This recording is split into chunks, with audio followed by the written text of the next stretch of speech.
Well, good morning, NorthStar Online. My name's Daniel. I'm one of the pastors here at the church, and we're so glad you're here with us. Maybe you're on vacation, and maybe if you're at the beach, I'm quite jealous. Maybe you're at the lake or at a ball field, or maybe you're just at home in your PJs and you got your coffee with you like I do. We're really glad you're worshiping with us this morning. We're going to continue today in our Optimize series. We've been walking through the book of Proverbs.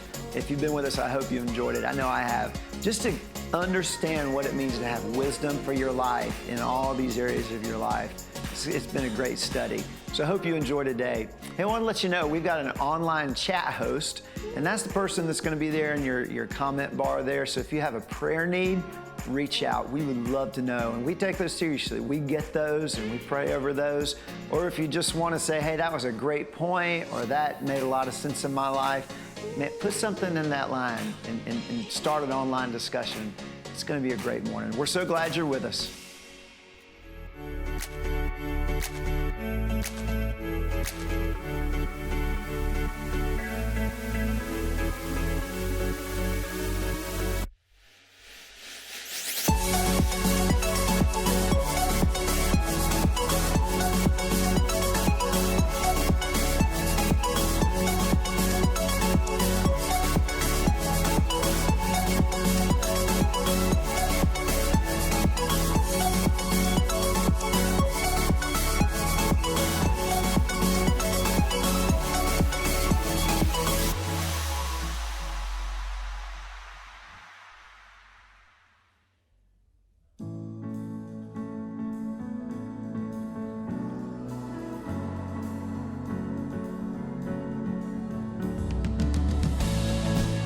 Well, good morning, NorthStar. We're going to sing a little bit. I'd love for you to stand and join us. Come on.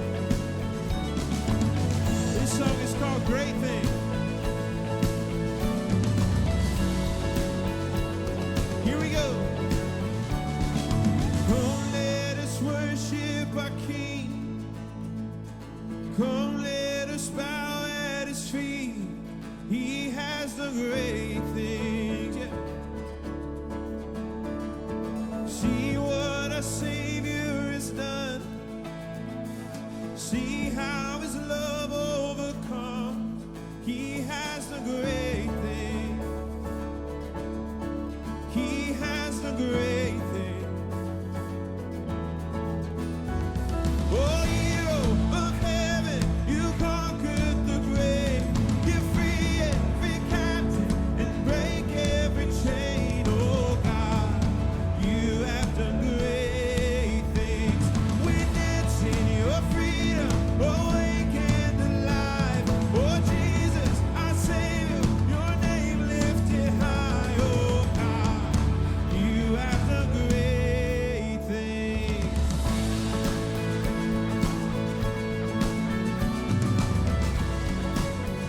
Sing it out, you've been faithful. You've been faithful through every storm. You'll be faithful forevermore. You have the great thing. And I know you will do it again. For your promise is yes and amen. Oh, you will do great things. God, you do great things. Yeah. Oh, hero of heaven, you conquered the grave. You free every captive and break every chain. Oh God, you have done great things. We dance in your freedom, awake and alive.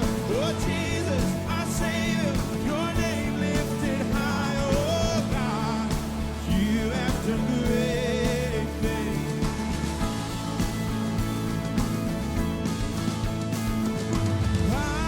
Hallelujah, God, above it all. Hallelujah, God, unshakable.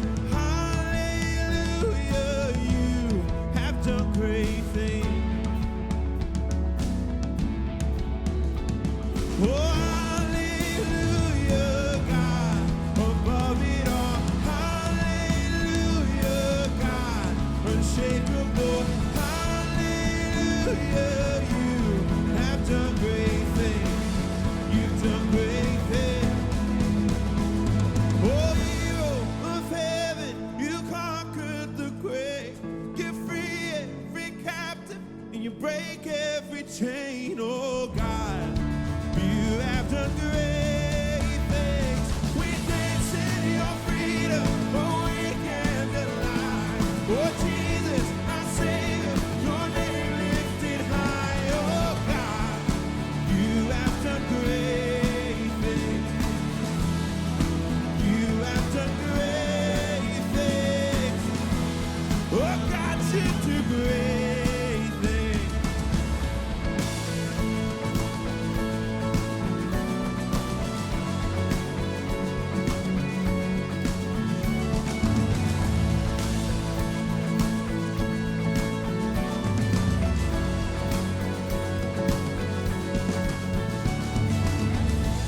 Lift up a shout this morning, come on.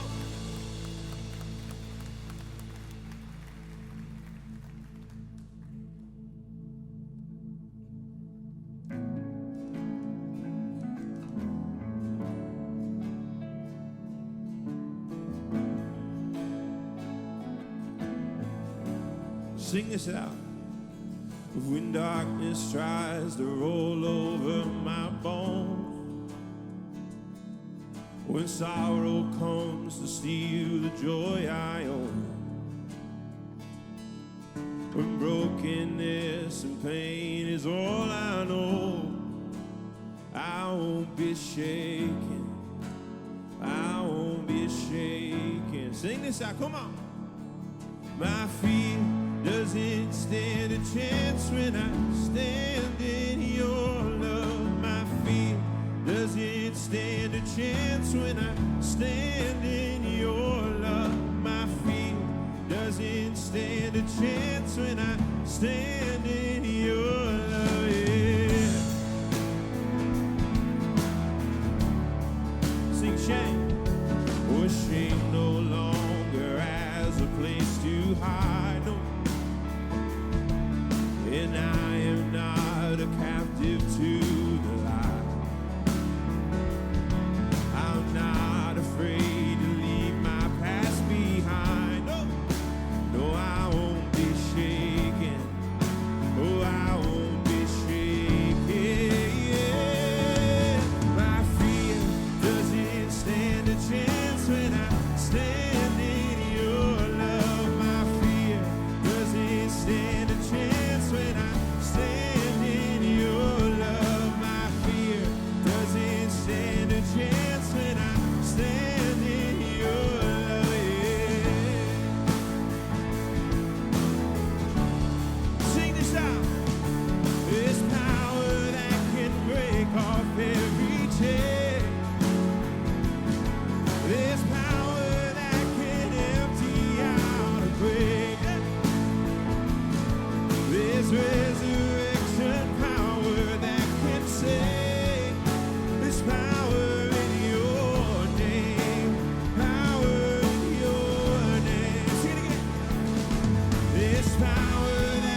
I tell you what, folks, I love that song. We're going to keep singing this morning. This next one we're going to sing is one, it's one of my favorite songs probably ever.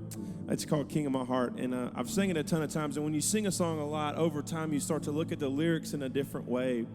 And there's a part in there that's really been speaking to me recently. It's let the King of my heart be the wind inside my sails, the anchor in the waves. Oh, he is my song. And you think about that imagery of like a boat and how the juxtaposition of it is like a boat that needs wind in the sails is a boat that's just kind of sitting in the floating and it's not really moving. And then a boat that needs an anchor in the waves is moving a lot. And it's so comforting to me that we serve a God that is both of those things and that I can trust him. He is a wind in the sails type of God that when I need to be moved, he can move me. And he is an anchor type of God. When my life is crumbling around me, he can keep me anchored and keep me still. And I love this song because it just talks about, man, God is all of those things. If you need wind in your sails this morning, come on, sing this out.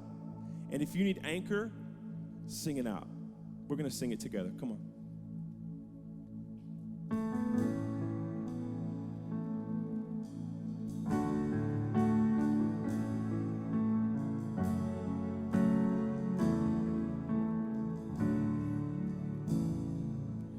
Let the King of my heart be the mountain where I run, the fountain I drink from. Oh, he is my song. Let the King of my heart be the shadow where I hide, the ransom for my life. Oh, he is my song. 'Cause you are good, you're good. Oh, you are good, you're good. Oh, you are good, you're good. Oh, you are good, you're good. Oh, let the King of my heart be the wind inside my sails, the anchor in the waves. Oh, he is my song. Let the King of my heart be the fire inside my veins, the echo of my days. Oh, he is my song. Let the King of my heart be the wind inside my sails, the anchor in the waves. Oh, he is my song. Let the King of my heart be the fire inside my veins, the echo of my days. Oh, he is my song. 'Cause you are good, you're good. Oh, you are good, you're good. Oh, you are good, you're good. Oh, you are good, you're good.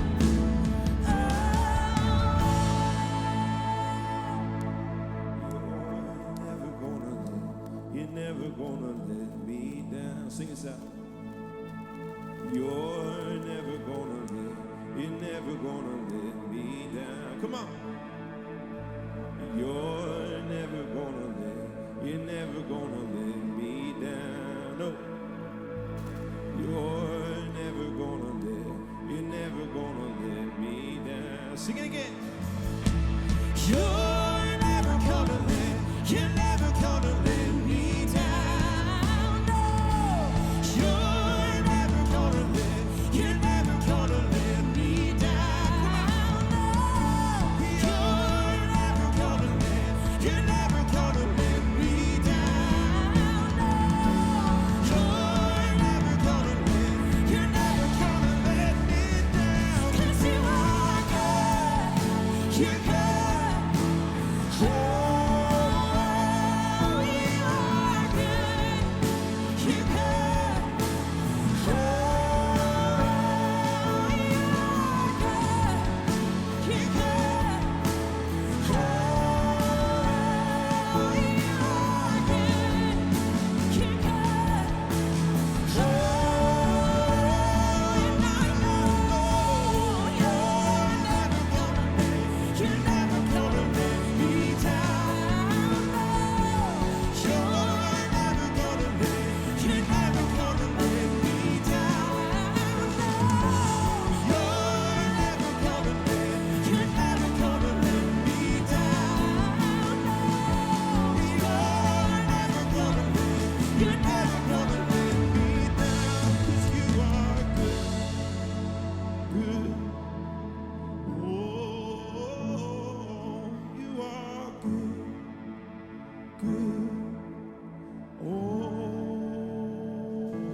when we call God King of our heart, that's another way of saying, God, I've decided to do my life the way you want me to do my life. I want to do my finances your way, God. I want to do my relationships your way, God. I want to do my career the way you want me to do it, God. And listen, when we get to the place where we surrender and go, God, I give you my heart. You know what we learn? He's good. In the good times, he's good. And in the difficult times, he's still good. Hey, before you have a seat, turn to the person beside you and go, he's good. He's good. And then have a seat. Thanks for being here.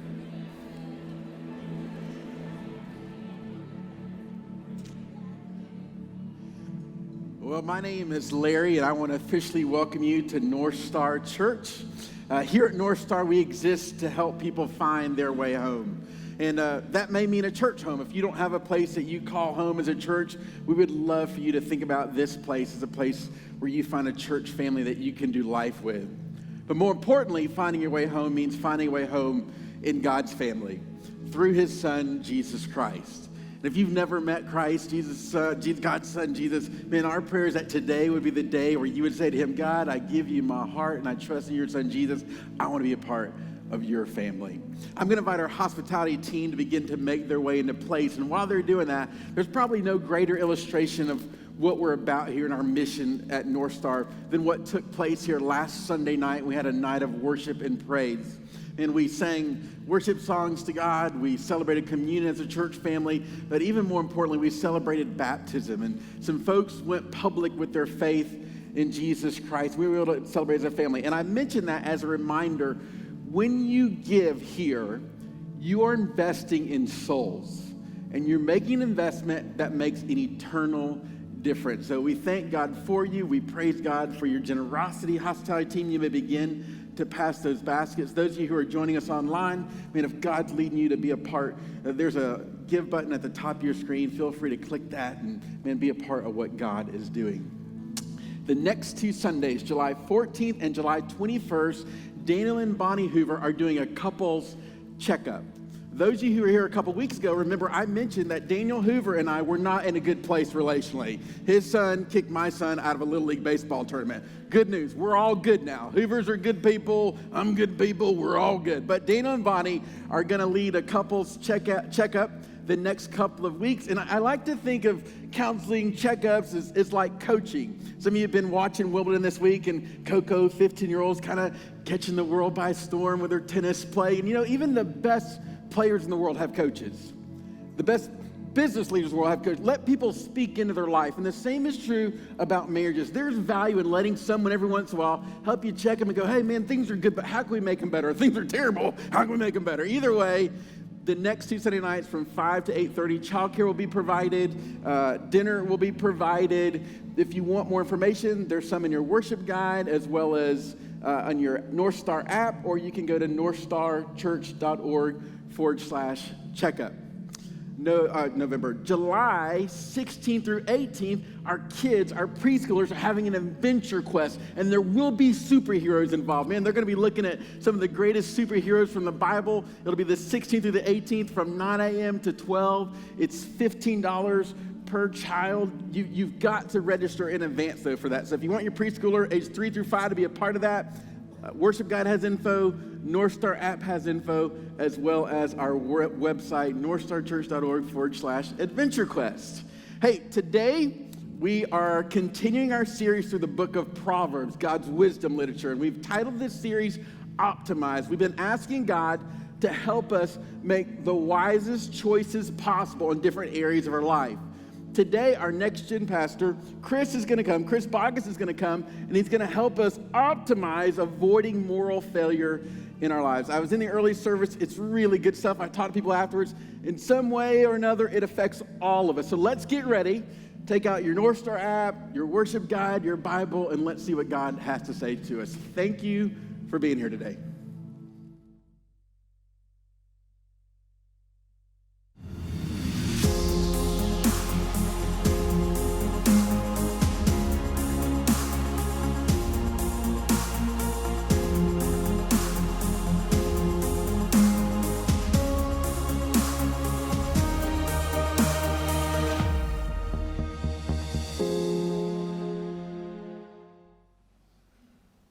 Hey.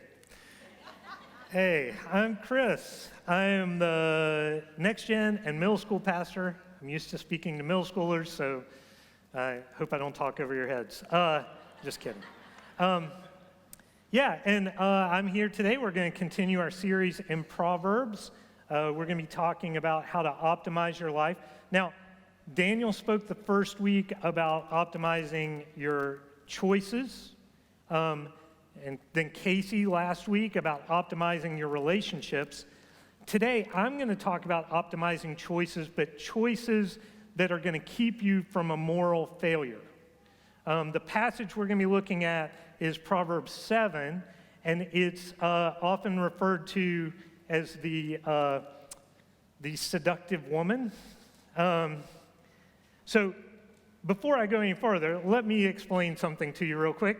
This will be a PG sermon, so if you have really young kids and you don't want to have to explain words to them on the way home, then you may want to, in a minute, I'm going to have everybody stand up and greet each other, and you can sneak out, and no one will know, all right? And no one will judge, all right? No one will judge. But, or some of you just saw me on the stage, and you're like, that's not Mike, and you want to sneak out too. If you do, no one will judge. No one will judge. Just pretend you're holding a kid's hand, and no one will know. No one will know, because they'll just see you from shoulders up, and so it's good. So here's what I'm going to do. I'm going to have everybody go ahead and stand up, and I want you to turn to the people around you and tell them about the cool thing you did on the 4th of July, unless you blew off your fingers with fireworks, then don't tell them about that.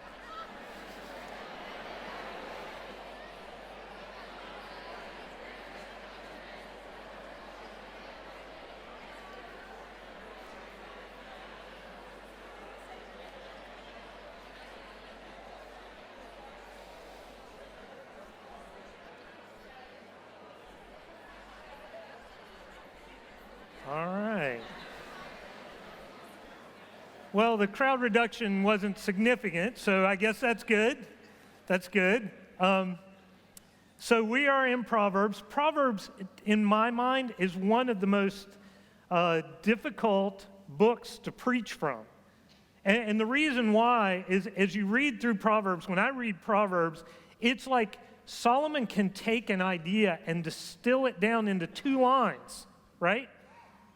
So then, how am I going to take that idea and expand it to half an hour, right? It just makes me look like an idiot. And but Proverbs 7 is different because it's a story. It's kind of a longer form proverb. It's really interesting because most of the Proverbs are very do this, do this, do this, do this. And Proverbs 7 is this kind of warning to a son about watching out for the seductive woman. Now, some of you in the crowd I know are like, hey, men can be seductive too. And that's true. I don't know what that was. That wasn't seductive. I don't know what that was. And that's true, but this is Solomon writing to his son. If Solomon was writing to his daughter, then he might write to be warned about the seductive man, right? And this plays for both sexes the same. It's not like you're a guy, you have temptation, women don't have temptation. I know that's not true. And so we're going to read through, we're going to read through this passage, and we're just going to, then I'm just going to talk about it, and then we're going to be done, and it's all going to be over, and you'll go home. All right, so here we go. My son, keep my words and treasure up my commandments with you. Bind them on your, keep my commandments and live. Keep my teaching as the apple of your eye. Bind them on your fingers. Write them on the tablet of your heart. Say to wisdom, you are my sister, and call insight your intimate friend. To keep you from the forbidden woman, from the adulteress with her smooth words. For at the window of my house, I have looked out through my lattice, and I have seen among the simple, I have perceived among the youths, a young man lacking sense. Not an evil man, a young man lacking sense. Remember that. passing along the street near her corner, taking the road to her house, in the twilight, in the evening, at the time of night and darkness. And behold, the woman meets him, dressed as a prostitute, wily of heart. She is loud and wayward. Her feet do not stay at home. Now in the street, now in the market, and at every corner she lies in wait. She seizes him and kisses him, and with bold face she says to him, I had to offer sacrifices, and today I have paid my vows. So now I have come out to meet you, to seek you eagerly, and I have found you. I have spread my couch with coverings, colored linens from Egyptian linen. I have perfumed my bed with myrrh, aloes, and cinnamon. Come, let us take our fill of love till morning. Let us delight ourselves with love. For my husband is not at home. He has gone on a long journey. He took a bag of money with him. At full moon he will come home. With much seductive speech, she persuades him. With her smooth talk, she compels him. All at once, he follows her, as an ox goes to the slaughter, or as a stag is caught fast, till an arrow pierces its liver, as a bird rushes into a snare. He does not know that it will cost him his life. And now, O sons, listen to me. Be attentive to the words of my mouth. Let not your heart turn aside to her ways. Do not stray into her paths. For many a victim has she laid low, and all her slain are a mighty throng. Her house is the way to Sheol, going down to the chambers of death. I think this is a story that maybe we can relate to at different points in our life. We've all experienced maybe not that, maybe not a woman dressed as a prostitute grabbing us and kissing us, but we've experienced sexual temptation that we knew was not the right thing for us. What I think is really interesting about this passage, though, is we get all the way to verse 22 before he steps over the line. He doesn't do wrong until verse 22. That's when he goes with her and goes to bed with her. So all the stuff that happens before, we would say that's leading up to it, right? But it's not wrong. And see, the problem for most of us is that we like to draw lines and say, I want to stay on the side of right. Like, okay, here's the line of right and wrong. I want to stay on the side of right. Okay? Let me show you a picture real quick. This is a picture of 8-year-old Chris Boggess and his little sister Ann. Some of you know Ann. And then his little sister Beth. And I was the perfect kid. You can ask my parents. I was so good. I was the goodest boy ever. Look at that. I'm a Cub Scout. Cub Scout with my little wolf book. Look at that. I think that was one of the 3 times I showed up at Cub Scouts. My parents were really upset about that. Anyway, but I was a great big brother because I, in equal measure, protected my sisters and antagonized them to death. Those were my 2 jobs. If you had little sisters and you're a big brother, you know that is your job. Those 2 things, and really there's nothing else, all right? So we had a rule at our house. It was called permission, right? Permission. You couldn't go in the other person's room without permission, all right? Some of you know what I'm talking about. You had different names for it. We called it permission. So I was good. I didn't go in my sister's room without permission. So I would put my toes right up against the line on the carpet, different color carpet, and then I would grab the door frame and I would lean into the room as far as I could and just say, "What you doing? What's going on in here?" And they would start screaming immediately, "Get out of the room. You do not have permission." And I would say, "I'm not in the room. My toes are on this side of the line. I am not in the room." They would say, "You're breathing our air." I'm like, "Air is free. You don't have to have permission for air." And so then they, like good younger sisters, came and did what they needed to do, which was they start banging on my hands, on my knuckles, and grabbing a hold of me and trying to pull me down. And eventually, one of two things would happen. Either they would manage to pull me loose and I would fall into the room, or I would just, out of spite, just go ahead and stumble into the room and fall in. And then 2 sets of howls would go up. One coming from them saying, "Chris is in our room without permission." And then one coming from me saying, "They drug me in." Both of those were true statements. But I had set that up by hanging in the door. If I hadn't been hanging in the door, if I was just walking down the hall, nothing happens, right? They couldn't drag me in the room. But because of where I was still right. I wasn't wrong. I wasn't doing the wrong thing in the letter of the law, but I was putting myself in the position to have the wrong thing happen. Look at this first blank. We want to avoid the direction, not just the destination, right? So when we look at verse 22, realize that all the verses before that are what set this boy up to have this interaction with this woman. If he had not been walking down that street, nothing would have happened. If he had been walking down the street during the day when there were a lot of people around, nothing would have happened. He made choices that were not wrong under the letter of the law, but they set him up to make the wrong choice when it counted. And see, that's the problem for us. A lot of times we draw that line and we say that's the line of right and wrong. But the problem with that line is that line makes us then think, well, every now and then, if you know the line of right and wrong, you might step a little bit over it, right? And then you come back, but you didn't get caught. So maybe next time you go, I can go a little further and step back. I didn't get caught. And the problem with stepping over the line is, and not getting caught, is the only way you can figure out how far you can go is to get caught. Yeah. So you got to make sure that you're drawing a line in such a way. I've heard people say this, you draw a line at the wise place, and then when you step over the line into the unwise place, the right and wrong line's still way up there.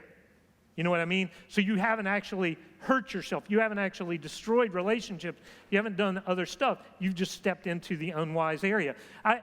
I think it's interesting, a lot of times when we are engaging, we're in those first stages of what's going to be a moral failure. We describe those first stages as harmless, right? So, you say, well, I look at pornography from time to time, but it's harmless. It doesn't hurt anybody. By the way, you really need to know that it's somewhere, one of the statistics I read said up to 80% of women in pornographic videos and images is actually a slave. She doesn't have a choice. And every time you watch it, you're encouraging her captors to benefit more from her. So there is harm in that. So, and you say, we flirt at work, but it's harmless flirting. No, you're walking down the street where she lives. Harmless is not the word for those kind of things. And I know some of you are like, "Oh, Chris, you're being prudish. Look, I'm just telling you. You start walking down the street, you're going to run into the woman dressed as a prostitute. That's where she lives. If you don't walk down that street, you don't run into her. Stay off the street. Worry about the direction, not the destination. And look at this. Guard your downtime. Think about this. You're weak when you're alone. When you have downtime, when you don't have anything to do, that's when, I find for me, that's when I try to get in trouble. That's when I find temptation jumps up the most, right? Because I don't have anything else to fill my mind, so I begin to think about other things. And that might be at work, that might be at home, that might be in the neighborhood, whatever. But you've got to guard those times. Those are the times you're the weakest. And I think those are the times that we're the least aware of what we're doing. Look at this. It's not about good or evil. It's about wisdom. When we talk about that line, we think about good and evil, like I said. It's about wisdom. So is it wise for me to lean out over and lean in? No. Is it good? Not necessarily evil. But the kid in the passage, it doesn't say he's an evil kid. It says he's a dumb kid. It says he's ignorant. He's making a stupid choice. And I know some of you are like, Chris, I'm not dumb. But sometimes we make dumb choices, right? And we make dumb choices when we're not thinking about them, when we're letting ourselves be led by other stuff. So look at this. We don't want to just fight against temptation. We want to run from them. We don't want to fight temptation. Because look, here's the thing. You fight something when you're toe-to-toe with it. You don't want to be near it. I like to watch, this is weird, but I like to watch fighting videos, sword fighting, martial arts. I like to watch these instructional videos. I would probably get completely demolished in any fight I was in. But I love watching these guys talk about the technicality of it. And there's this one guy who's like, he breaks down all these videos about like different kinds of self-defense and stuff. And I like him. And he was talking about knife fighting. And he's like, okay, I'm going to teach you the best knife fighting technique I know. And this guy's like Brazilian Jiu-Jitsu, like MMA, like really cool. And so he's got this guy with a knife, and he's like faces off with him, and the guy's got the knife, and he goes, right? He said the only way you're not going to get stabbed is if you run. If you stand toe-to-toe, you will get stabbed no matter what. You might end up taking the knife away, you might beat him, but you are going to get cut in the process. When you run away, you don't. So that's important for us to think about. We don't want to fight temptations. We want to run away from them. We want to build relationships that help us stand against those, that help us, that are going the opposite direction of the temptations. And Casey talked about it last week, right? He talked about good relationships, healthy relationships, but those are not just with other people like friends. Those are also in relationships with man-woman relationships. We want to have relationships where we're going the same direction and we're going away from temptation. All right? So I believe that everybody in this room is in one of three places. Either you are way over here, you're not dealing with any sexual temptation in your life, you're solid, you're living a life that is godly and true, and all three of you that are in this room, that are here, we're going to talk about that, what that means.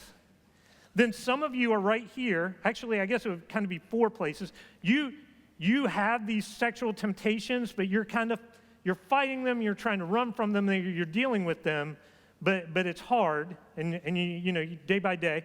And then over right here, there are some of you who you are after verse 22 in the situation.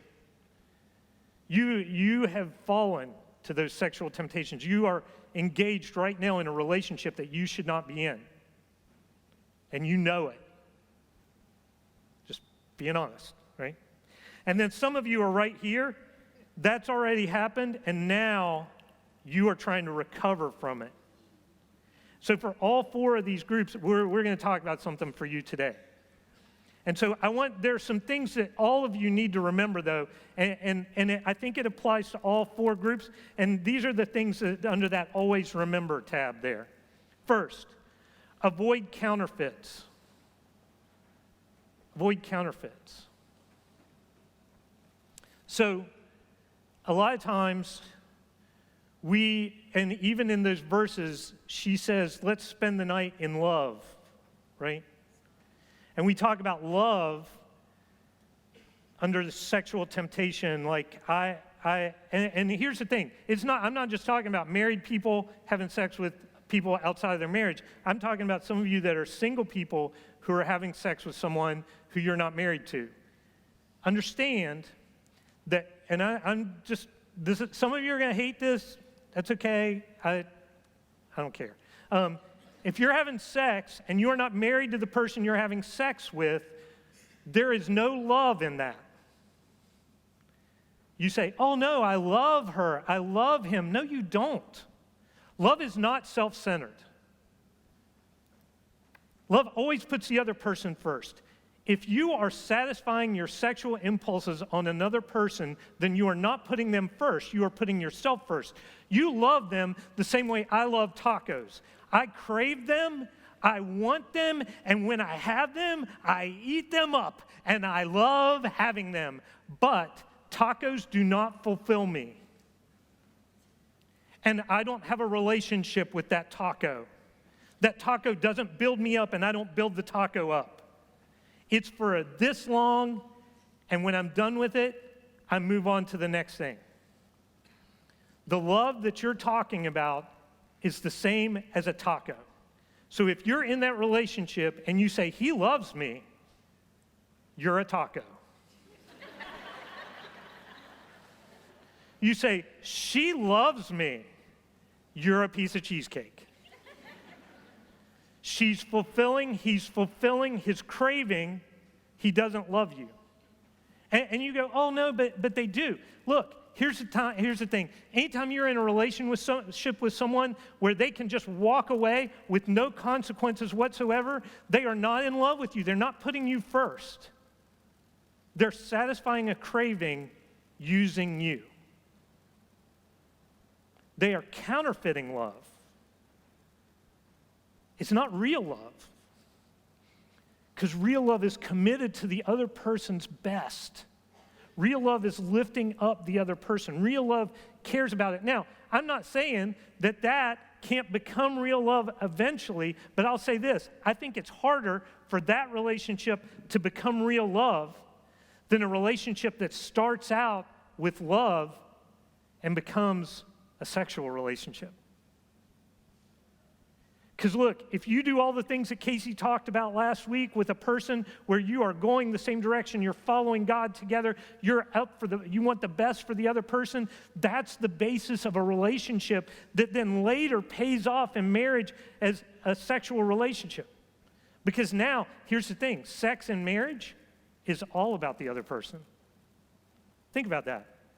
Sex in marriage, you are trying to satisfy yourself, but you're also satisfying that other person. It's about them. And it's a whole different paradigm, right? And if it's not in your marriage, then understand you've messed up that idea of sex and love too. Counterfeits. Avoid them. Look at this next one. When I think I have it beat, I'm beaten. When I think I have it beat, I'm beaten. If you're here and you have no temptation in your life and you're not thinking about how you're going to deal with sexual temptation, you're already beat. Because when it comes, you don't know how to fight it. When it comes, you're not going to know where to run. Right? So when you think you have it beat, and even if you're here, like you're recovering from it, you're moving back, you're rebuilding a relationship that's been destroyed by sexual temptation, and you think, oh good, I'm past it, then you're beaten. You're going to go right back. If you think you have it beat, you're beaten. You're celebrating and the war is still raging. We live in a culture that's so over-sexualized that there is no way that you got it beat. You may have it beat until you walk down the checkout aisle at Kroger, see a magazine, and then it's right back. Right? You might have it beat until you're flipping through Instagram and you see somebody's picture and you're like, ooh, and it's right back. When you have it beat, you think you have it beat, you're beaten. This last one, this is a big one. You need to realize, especially if you're in this one, you already know this. If you're in the fourth one, you know this. But if you're in the first three, you need to realize this. The end is going to be sudden, shocking, and never worth the fun. Sudden, shocking, and never worth the fun. Look at this. I do like to watch TV. I like to watch things on Netflix, watch them in my own time and stuff. And I've been watching, I finished it yesterday, I've been watching Chernobyl. Anybody watch that? Anybody want to admit they have HBO? Some of you are like, I don't have HBO, I'm in church, right? Okay, but if you haven't watched it and you don't know what it is, Chernobyl was an accident at a nuclear facility in Russia in like 86. And what happened was it was a terrifying thing. I mean, when you watch the show, holy cow, I had no idea. Because the Russians at the time said, oh, only 31 people were killed. There's over 3,000. It's amazing what they did, how they lied and covered up. And as the show goes on, you realize that there's this pattern of lies that keeps undermining everything they're trying to accomplish. Like they're so busy trying to make themselves look good, trying to make the Soviet Republic look good, that they're shooting themselves in the foot. They're not getting the proper equipment because they're saying it's not as bad as they know it is. And so it's this whole thing. I'll tell you, I watched it slow because I kept thinking, oh, this is kind of cool, this is kind of cool. The last episode, if I had known how good the last episode would be, I would have binged it because the last episode was phenomenal. But there's a scene, they're having a trial for the guys who are responsible for this explosion. And the deal is, they made all these choices, but they made these choices with the idea that there was a button that they could push that would push the fuel rods, push these boron rods in and dampen the fuel rods and stop the nuclear reaction. So they knew they had this fail-safe they could hit and stop everything. The problem was that the government knew that those rods were tipped with graphite, which speeds up the reaction. So when the reaction is at a certain level, when you push those in, it doesn't stop the reaction, it actually causes explosions within the casings of the fuel rods, and everything blows up. When you hit that button, it's like pushing the button and detonating a nuclear bomb. They didn't know that. The government knew it because they had reports, but they had blacked out the reports. They had redacted them because it made the Russian government, the Soviet government, look incompetent. And the reason they had done that with the fuel rods in the first place is because it was cheaper. And they didn't want to look like they were doing it cheap. It made them look bad. So they redacted it. So there's, in the trial, this scientist is explaining what happened, explaining all that I just said and more. And then he says, but they couldn't have made the right choice because they didn't have enough information. And he says this, and when he said it, Heather's like, why do you keep rewinding? And I'm like, I've got to write this down. This is amazing, this line, listen to this. He says, every lie we tell incurs a debt to the truth. Sooner or later, that debt is paid. And then he says, that is how an RBMK reactor core explodes. Lies. And I'm telling you this, in your marriage, in your relationships, in these sexual temptations, they build up layers of lies that eventually will result in an explosion. And it will be sudden, shocking, and never worth the fun. It will be a nuclear bomb in your life. A few years ago, I went on this caving trip. And, actually, it was a rock climbing, rappelling, rafting, and caving trip. We went to West Virginia, my favorite place in the world, and we were there, and we did this thing where we went in this cave, and the cave only had one entrance, so it was fun for the kids because I could just say, hey, go, run, play, explore. Because any place in the cave where you were, if you felt like you were lost, you could just put your hand on the wall. If you follow that wall long enough, it's going to bring you back out. But there's one place in the cave, it's called the Devil's Blank Hole. There wasn't a blank, I'm just saying, I'm not going to say that. But anyway, and it was this tight little crawl, right? And there's a picture. See that? That is a big hole compared to the devil's hole. It's so tight that when you go in at the beginning, you have to put your hands in the position you want them in because you're not going to be able to rearrange.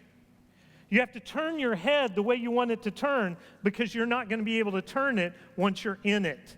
You can't wear a helmet because the helmet will get caught. So the first time we went, I didn't go in because I'm like, yeah, there's some kids that don't want to go in, and I think I'm good out of here, right? And it was a little scary to me. And I remember watching the people come out at the end of it, and the panicked look on their face, and the relief when they saw me there. But by the next year, I had forgotten that. And so when it came time to explore the cave, I went, and everybody started going down, and so I went down with them. And going down, it wasn't too bad. It took about 5-7 minutes. I mean, it felt like longer than that, but it wasn't that long because the tunnel down to it is actually slanted. So gravity was helping me go down this cave, right? Then we get to the bottom, and there's this room. It's not really anything spectacular. It's just a little stone room, and it's got graffiti on the walls and stuff like that. And we look around for a minute, and the guide goes, okay, it's time to go back out. So we start climbing out. Now gravity's not my friend anymore. It's working against me. And I can only push with my fingertips and my heels. And my feet have to be turned this way. So I'm trying to push, and it's so hard. Sometimes I'm not even sure if I'm actually moving forward because I can't. It's so close to me. The walls are so close, and I've got the flashlight in my hand, so I can only see the shadows hitting the wall, so it's hard to tell distance. You know how that is? Like when something's really close and you can't tell how close it is. And so I'm pushing. Now, he had told us, our guide told us, stay to the right, because if you go to the left, there's a little side tunnel that you wouldn't have seen on the way down. But if you get in it, then you have to back out of it. And sure enough, I'm with kids. They didn't listen. And so they went. One of them went in the side tunnel, and so I can hear above me, back up, because you can't hear anybody because it's all muffled because you're so tight. And so I had to back down because I feel these shoes hitting me in the head, pushing me down. And so I'm trying to push the person behind me, and they're like, what's going on? And I'm like, what's going on? And I'm like, oh, it's coming down. And they don't know what I'm saying. And so we're going. It takes at least a half an hour, maybe 45 minutes to get back up. So hard. And I remember that moment where I clear that last place, and I'm looking up, and all the flashlights are shining down on me, and I thought, oh, wow. And somebody said, so how was it, Chris? You gonna do it again? You want to do it again? And I said, never will I do this again. I will never go into that hole again. Some of you are in that room at the bottom of that hole. You're there. You're in the experience. You've fallen to sexual temptation. The explosion hasn't happened, but it's gonna. And I want to tell you, you can get out of that. It's going to be hard. There's nothing easy about fixing that. But you can. And it's going to be a crawl, and there are going to be times where you think, oh, I'm never going to make it out. Some of you, you're in the position, you're not the one who fell to temptation. You're the one whose spouse, whose best friend, whose whatever fell to temptation. And you're in the hole too with them. And you're crawling out.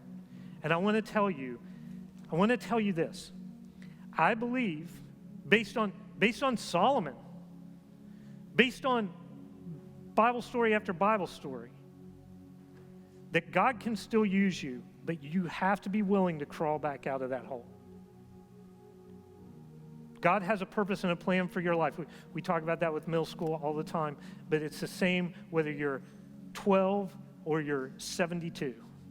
God has a purpose and a plan for your life, and he wants to use you despite where you are on this spectrum, but he wants you to realize that that sexual temptation is the thing that can derail you, that can push you in the direction that you don't want to go. Ike Reichert, who started here, he said something one time that I always love. It's simplistic, but it's true. He says, sin always takes you farther than you want to go and keeps you longer than you want to stay. And that's true. But you don't have to stay where you are. Let me pray for you guys, and then we'll be done. Lord, thank you for each one that's here, and I pray for the ones that are in these different positions, whether they are not experiencing temptation, Lord, then I pray that you will protect them, but you will make them ready for when it happens. Lord, I pray for the ones that are dealing with it, Lord, that they will start walking the other way, running the other way, that they will avoid it at all costs. They won't try to stand toe-to-toe, but they'll run away from it. Lord, I pray for the ones that are in it right now, who haven't experienced the shock of it, who haven't experienced the heartbreak of it. Lord, I pray that you will begin to move them in the direction you want them to move. Lord, that they will begin climbing out of this before they ever hit the bottom. That they'll begin to unravel those lies so that the explosion never happens. Or at least it's not as bad as it could be. And Lord, I pray for the ones that are crawling out from those situations. Lord, I pray that you will give them courage. I pray that you will give them patience. I pray that you will give them all the things that you talk about that are the attributes of love: patience, kindness, long-suffering. That you will help them to lift the other people in their lives up and not focus on their own pain right now. Lord, thank you for all you're doing in and through us and all you're going to do in our lives. In Jesus' name, amen. All right. So I feel like I just dropped a Chernobyl on you guys. Some of you got work to do. And hopefully now you have some tools to do that. God wants you to optimize your relationships. God wants you to optimize your life so that you don't have those moral failures. And I hope that you'll take some of this, maybe just one thing that sticks in your head that will help you to find that right direction. Hope you guys had a great week. I had a great week with you. Next week I'll be up there, but I hope you'll be right here, and I hope you'll have a great week. See you next week. You're dismissed.